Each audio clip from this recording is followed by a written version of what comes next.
even got a deal with the feds. His handler, who was his handler, was a deputy DA. Reggie continued to predict things on YouTube that were going to happen, and state that if Kiwi didn't get arrested or indicted, that he would step away and stuff like that. So, you think Puffy gonna get somebody $1 million? People don't. And then you have the idiot, Suge Knight out there making the statements that he's made.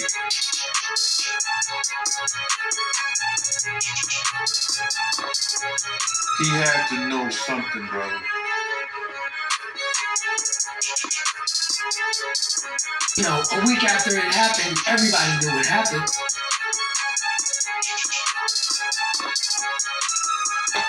We got to do something with this guy. How long are we going to sit back and listen to a guy tell us that he's openly admitting being part of an unsolved murder?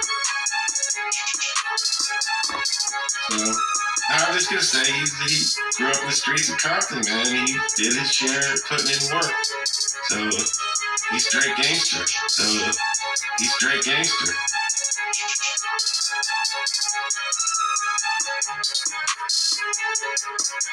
Served all the warrants on this case, all the search warrants, that he actually was up at 4 in the morning getting coffee somewhere and actually saw a bunch of LAPD or sheriffs, and he knew a raid was coming, so he said he ended up splitting. He didn't know they were going to hit his house, of course, but he said, just in case, I'm not going to go back to my house. So the day we served the search warrants, we never did get to Keefy D.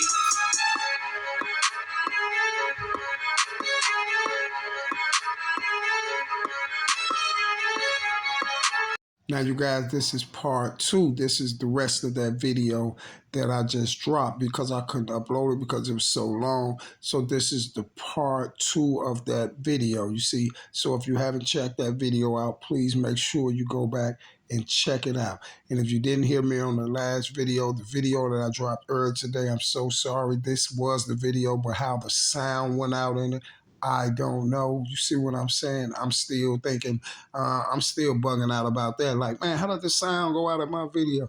But that's here nor there. As long as I got it complete now for my Vons and my Vonettes, because we are the best. And I definitely want to say I hope all y'all day is going A-okay. Because me, myself, personally, my day is going great. Now, you guys, we have, like I said, we have Mr. Greg Kading and the boys, the prime suspects in the incident that happened with Mr. Tupac Shakur, and also the guys that's running around trying to put everybody in the paint except theyself. And they want everybody to just believe that Mr. Orlando Anderson allegedly did that to Tupac Shakur.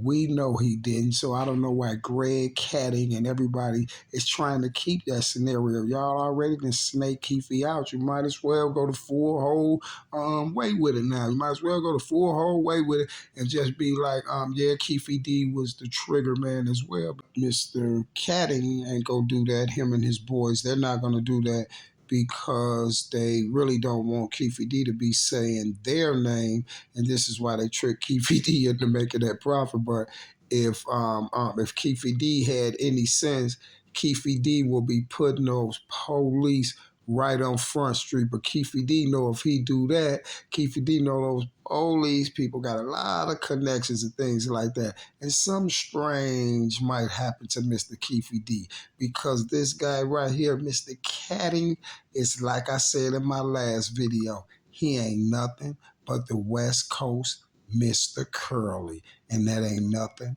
but the truth, right? Do you think Big had a feeling that he was going to get killed, and that's why he was telling you his life story 2 days before he got killed? When I look back on it and speak on it, he had to know something, brother. Mr. Gene Deal, I wish Tupac would have knew that you was with the play. I wish he would have knew that you was with the play, because you definitely with the play, Gene Deal. And guess what? After this little segment right here in this little interview that I seen with you on it, Mr. Gene Deal, I guaranteed Mr. Gene Deal that you was with the play. And I finally figured out, Mr. Gene Deal, how you was with the play and where you come in at in that play. And now I'm finna show you, Mr. Gene Deal, just how you put all the pieces of the you put a lot of pieces of the puzzle together right here just on this interview. Now you have the floor, sir. Because me and Big wasn't that close. Me and Big used to talk about each other, talk at each other. You know what I'm saying? Yo, Gene, I'ma rob you. Why you wearing that jewelry like that? Yeah, all right, man. But he was just only playing because he would give me a lot of shit. So that whole week, you know, he wasn't dealing with Lil C's because what Lil C's had did with Charlie Baltimore. You know what I'm saying? Leaving those pictures in that bag and not taking the bag out the room. So then D-Rock went with Puff and stayed with Puff that whole day. You know what I'm saying? With Sally Richardson and some stylists or whatever like that. So I was with Big that whole day, and he was asking me for cigarettes. We was talking. So allegedly, you was with Big the whole day, and I want everybody to know that Mr. Gene Deal is talking about the day that Mr. Big Christopher Wallace lost his life. So you was with Big the whole day, huh? For some strange reason, D-Rock happens to be with Diddy and everybody else is gone, so Biggie is left with you, huh, right? Okay, so we're going to keep that in mind because that might be critical. He's talking to his mother on the phone and everything like that. He was talking about his contract. I was telling him I read his contract on the plane. You know what I'm saying? So he just told me about Junior Mafia. You know how dudes were snaking him in Junior Mafia. He was telling me stuff that he was trying to do for his life. You know what I'm saying? He got a contract, $62 million. Hold on. Wait, what did you say, Mr. Deal? You said that he got a contract for $62 million. Back then, $62 million. You know what that was worth? So Big was finna be the man, huh? He got a contract for $62 million. And for some strange reason, the day Big's gonna lose his life, you're on the plane with him. And for some strange reason, you get left with him. You ends up with Big all day. He's reminiscing, telling you about his family, asking you for cigarettes, telling you about his plans for life and where he finna go after this, and telling you about Charlie Baltimore and all that stuff. And at the time, you're going over his contract, huh? So what made you read over Big's contract on the plane and you knew it was 62 million on it because you read over the contract, so you knew it, right? And for some strange reason, he happened to have the contract with him for 62 million. This is what he signed the contract for, and you was reading over it while they was plotting to take Biggie out that day. It's strange that Gene is left with Biggs the whole day that Biggs finna lose his life. Then Gene is reading over his contract and everything. But you know what, Gene? I don't think you was reading over Pac's contract. I think you was doing intel and trying to find out a way to forge signatures on that contract and probably take Big's name off and y'all forward it, some type of way put it in Bad Boy's name. You see what I'm saying? Where it go back to Bad Boy's company. That way that way Diddy can get the money out of it and you can also get your cut as well because you just wasn't reading over his contract. This man is not just riding around with a $62 million contract on him and he's finna go to California to perform and things like that. And then for some strange reason, D-Rock, his right-hand man that always be with him, that would have dropped something for him. For some strange reason, Diddy has D-Rock with him with some stylist or something, and Big get left with you, huh? And for some strange reason, he get took out the same night. Was you the one giving up the intel and letting them know just what truck Big was in? Big in the truck in the front, the second one, and things like that. You feel me? Because if you was with Big all that day, consoling him, and Big telling you his life story and things like that, then why you didn't get shot with Big? You see what I'm saying? And when Big was telling you his life story and things like that, was you asking questions and things like that, trying to get like passwords and pin codes and things like that? The only reason why I'm saying that, Gene, is because this is the night that Big's gonna lose his life. So y'all gonna need everything that can that has any type of control over the money and the contract and things like that.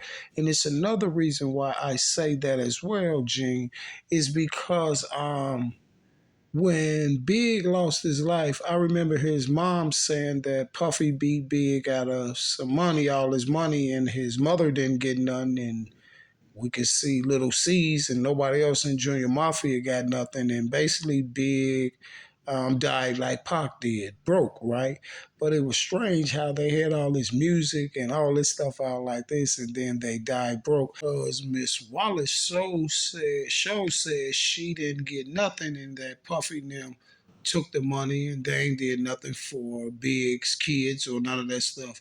So I'm trying to see what happened to the $62 million, the contract, and how long was he in the contract? Because I'm pretty for sure if you had the contract, if you read over the contract, and he already had the contract for 62 million, and then I'm pretty for sure it was some type of money deposited in the account. You see what I'm saying? And then the other strange thing about that was Big's contract switched over to Bad Boy so you guys can get the money. You see, because it's all strange, and now it's all starting to make sense. Mr. Gene Deal, and this is why you're entwining yourself in this Tupac and Biggie case, because you're helping catting them as well. And this is why Keefe D said, if I go to jail, they put the cuffs on me. If I go to jail for Tupac's murder, they need to go put the cuffs on Reggie Wright for for having his hand in Biggie's murder. So Keefe D didn't already let us know that cops participated in Biggie's murder. We know that you was with Biggie all that night reading the $62 million contract. Then Keefe D let us know about Reggie Wright. And then we have Catting and all these other officers up here giving interviews to the Art of Dialogue and giving interviews to Vlad and all these people. See, and you're right along with the mix. You're right along in the mix giving interviews to everybody and things like that. So this is how you tie in. See, you tie in with the Biggie case, right? And then we have the Tupac case, and we know that Tupac was took down, and that whole thing was orchestrated by cops, right? And then we have the informant Keefe D that was working for the cops and took the one that pulled the trigger on the Tupac situation, saying that a cop had his hand in the Biggie situation. The same cops and them that's over there setting him up for the Pac thing. So that lets us know for sure that the police was involved in Biggie's case and Tupac case. And then we have Gene Deal that's in the middle of all these cops. So why is Gene Deal right here in the midst, in the middle of all these cops? Because Gene Deal's job was to get that contract switched over to Bad Boy, like some forgery or something, Gene. Gene, to tell you the truth, you stuck your own foot in your mouth, Gene. And this is why you jumped on social media. And as soon as you got on social media, your whole cap was like you was talking about airing all Puffy's dirty laundry out, right? See, now it's all starting to make sense. And this is why they keep trying to entwine Puffy's name into Tupac ordeal, because it's like I said, Puffy was not involved in the Tupac situation, but he definitely was involved in the Biggie situation with the cops. You see what I'm saying?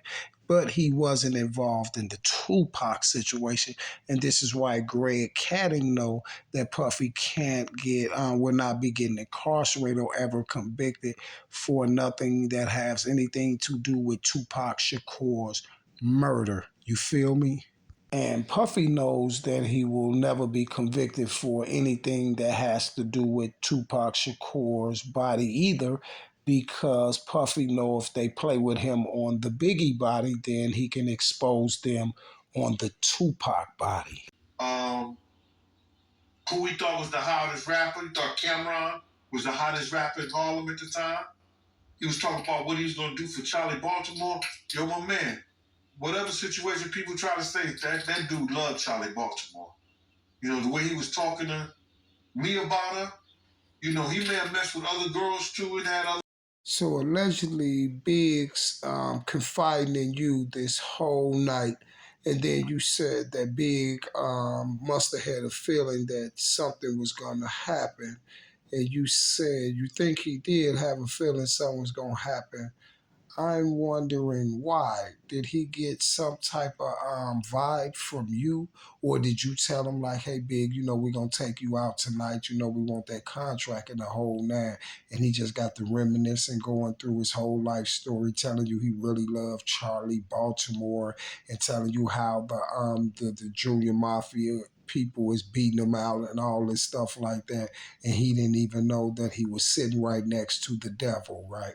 See, and this is what I'm talking about, Gene. See, because it's not a coincidence that you was left with Biggie that night. Everybody left. You and Biggie didn't even really rock with you like that. Remember you said that? And then you said, but he used to give you stuff, right?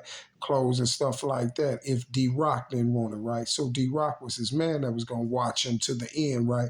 But for some strange reason, Puffy took D-Rock with him to some stylist who was getting styled, or you said with a stylist, or with some stylist, or whatever. But it doesn't seem right. And then you said the other people went everywhere, and you was left with Big, and for some strange reason, he's smoking squares back to back, confiding in you, telling you how much he loves Charlie Baltimore, but he's married to Faith Evans.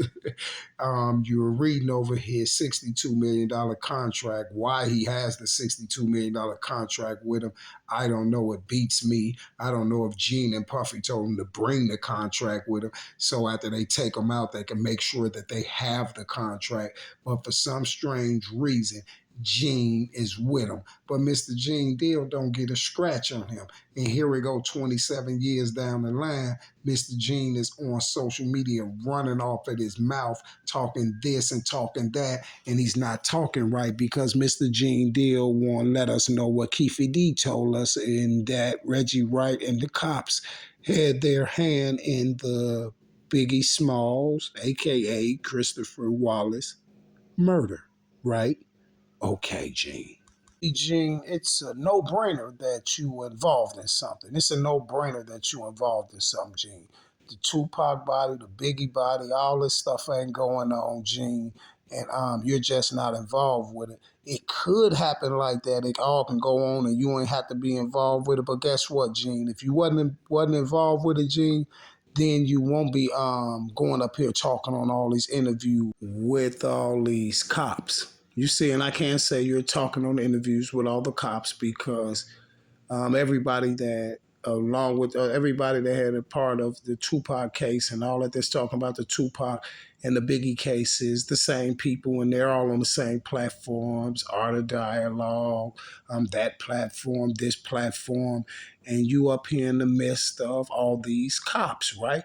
You up here in the midst of all these cops. So you are one of the links to the Tupac and the Biggie case. You are one of the links that links it together. You, Greg Caddy, the rest of those authors, Hackey, David Mack, and all those people that Russell Poole prove was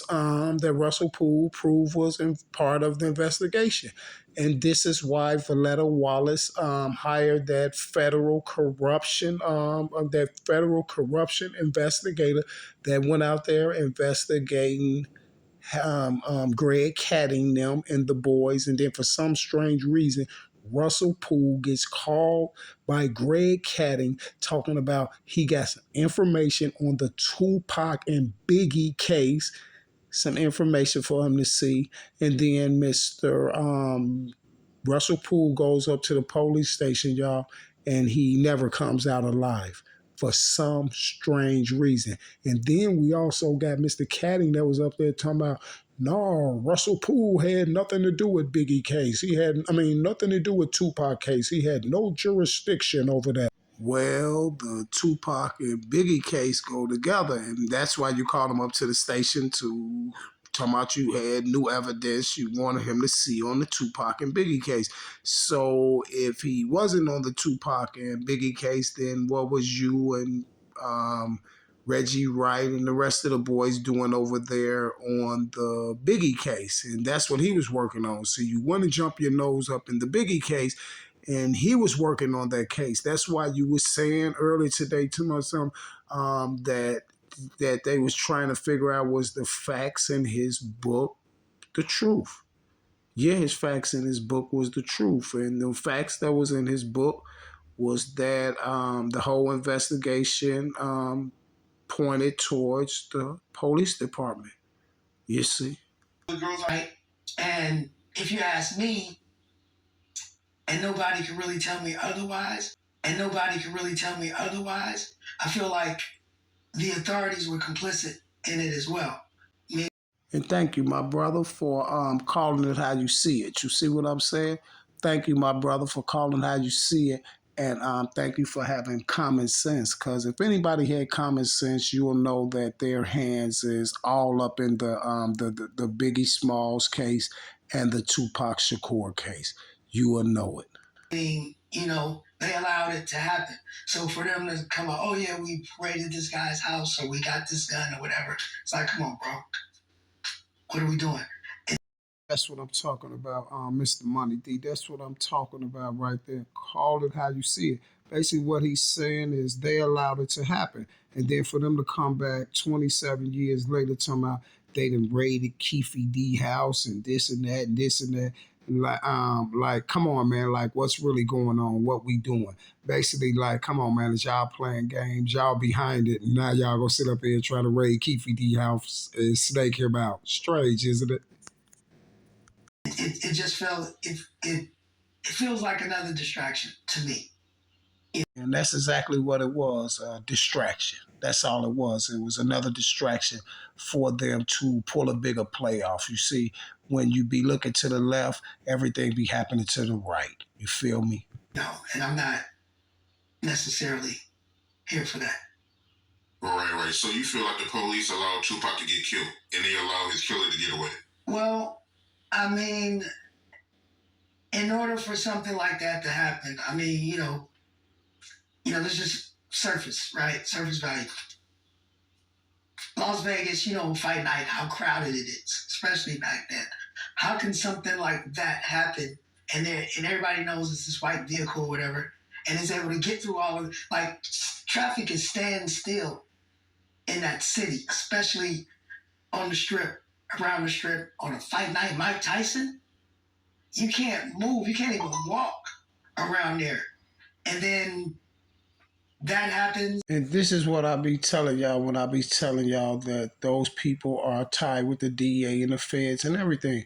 Because say like the incident with Vaughn, for that to go down with Vaughn, for them to let it happen, the news know about it, you got all these people playing these parts and everything, they got to be connected with the DEA. And that goes for all them other cases that I solved too. Any one of these cases that y'all see and they can't get it the truth, they can't bring the truth out, everybody lying, they seem like they can't find out who done it, and the case is being worked on social media, all those people that's entwined with that case are tied with the DEA and the government, and that's why they allowed to do it.